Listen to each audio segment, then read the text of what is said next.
Welcome to the morning coffee with Isko. Magandang umaga po. Your Lolo Mamay here. Until now, I suspended pa rin si Isko. Pero, rest assured, I will follow you guys. I will follow all of you. Ano nga ang ating papag-usapan today? Today nga pala is the last day of August. Bukas ay months na.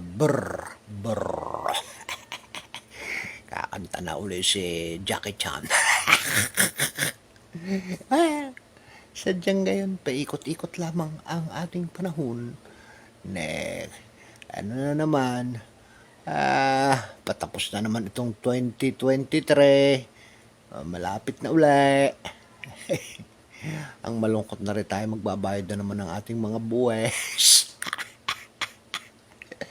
Pero, obligasyon natin yun Kailangan natin lahat yun. Kanina ay grabe ang traffic. Dini sa amin. Pagsapit ng alas 6:30, alas 7, nakaw. Ay, punong-puno ang kalsada. Ay, dapat maigi pa noong panahon ng pandemic At walang traffic. Pwede naman palang mag-aral sa bahay. Yung mga may computer, pwede na doon sa bahay. Naka. Why don't we use technology to solve our problem? Grabe. Magkukutsi ang iba, laking-laki. Kitid ng kalsada. Naka. Siya.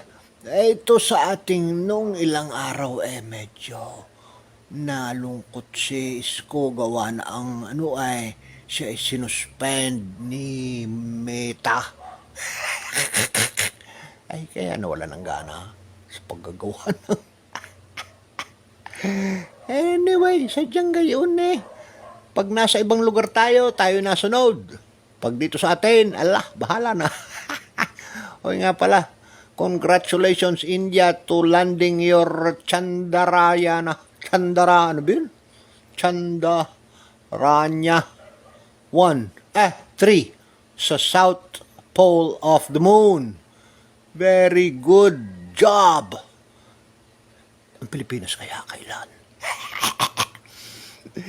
Anong pangalan ng ating rocket? Bahala na 1. Made by Sarawak. Well, nangangarap na lang tayo. Never siguro mangyayari yan. Siya. Good morning all. Good morning, Philippines. Wherever you are, all over the world. God bless the Philippines.